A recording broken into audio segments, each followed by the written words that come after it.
Kenpo is a Chinese term. And earlier when the Okinawans studied with the Chinese, they always called it Kenpo, you know, as if it was the mother art.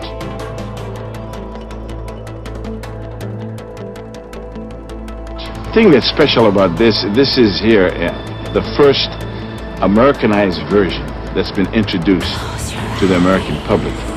Heretofore it's been Okinawan systems, Japanese systems, Chinese systems. But as a street fighter in Honolulu, I realized that some of the things that they're trying to promote in terms of actual working movements really was not very practical. So I had to kind of revise, create, add to the system so that it was geared for the type of fighting we found in our environment.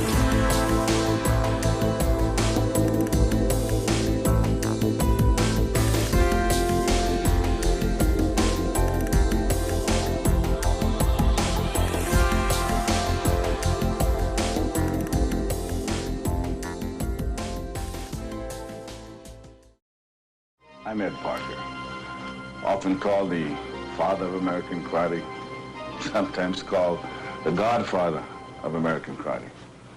However, I did not start martial arts here in the United States. The members of the Tong imported Chinese coolies who had come here to work on the railroads in the early 1840s. They formed syndicates, Tongs, and they used to be in war with each other, and as a result, they started to bring in martial art masters. Of course, after the Tong Wars had subsided, many of these masters had gone back to China, but a few of them remained here, so as a result, they had these private classes. I was the first to start this art on a commercial endeavor in around 1954. Because of the philosophy that's occurring on the streets today, which is, it's not always right, what was left that counts. Karate is becoming a very interesting and sought-after martial art experience.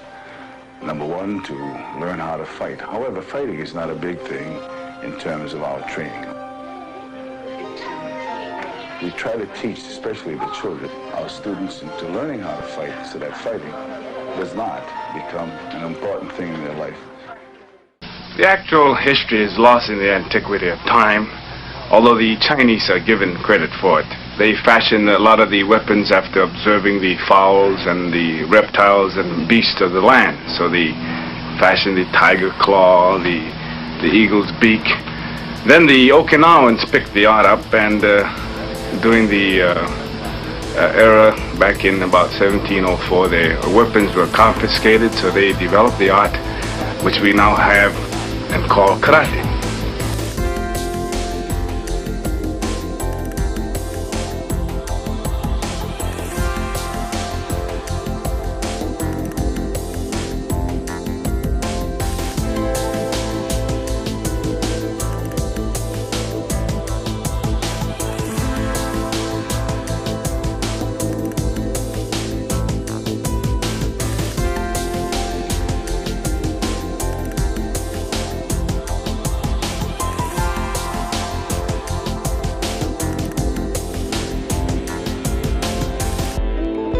I was kind of a naughty kid, you know, in class.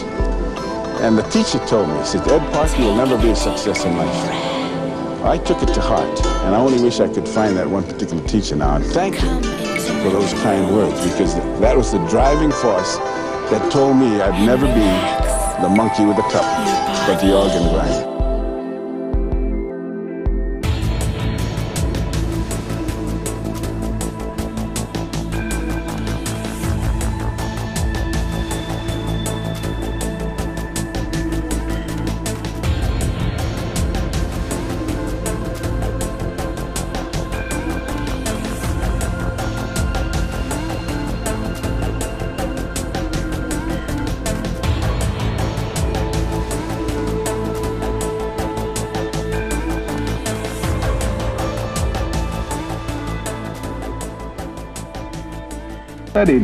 I studied Kenpo, but the man I studied with was an extremely interesting guy, because although he had studied from his father and picked up knowledge and swapped it with other people, he came to the realization that much of what was taught in the Orient though it was very inclusive, wasn't yet rearranged to suit modern day context.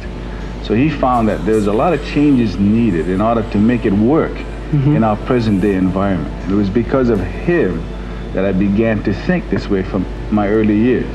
Now, when I first started here in the United States and had a lot of traditionalists come in, I was a rebel as far as they were concerned.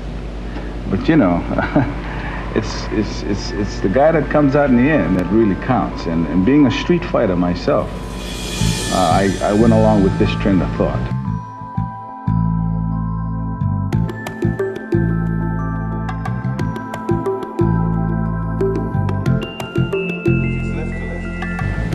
I feel that most of your Japanese and Okinawan systems are more linear or angular in their motions. The Chinese, on the other hand, are very circular in their motions. Correct. But you have to have a combination of both.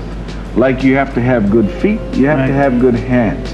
Like you use linear moves, you've got to learn to use circular moves and combine them. Because I feel that when you just strictly use linear moves, it's just like learning to print the alphabet.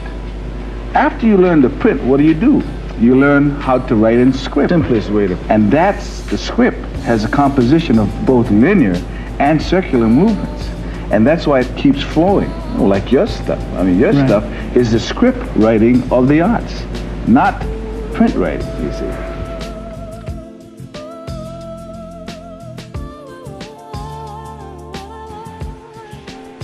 Now I say system because Kempo is just that. It's a system, and from this system, we teach individual styles. We're sort of like tailors who try to fit the art to suit the individual rather than the reverse. What makes us unique? We're practical. We're not classical. We teach how to combat things that occur on today's street. We teach linear as well as circular movements. Movements that will be helpful and practical, not against one individual, but several individuals as well. That is the essence of Kempo. Complete motion, complete movements, all concepts involved to cope with the fighting found on our streets today.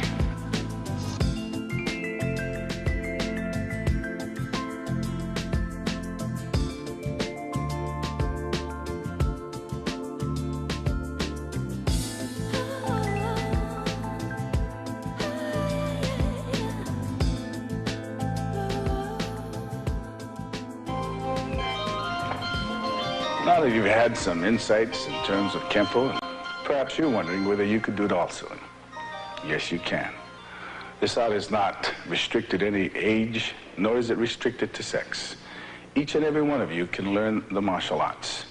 And with today's environment, it's a necessary endeavor to study the martial arts, no matter what style or system.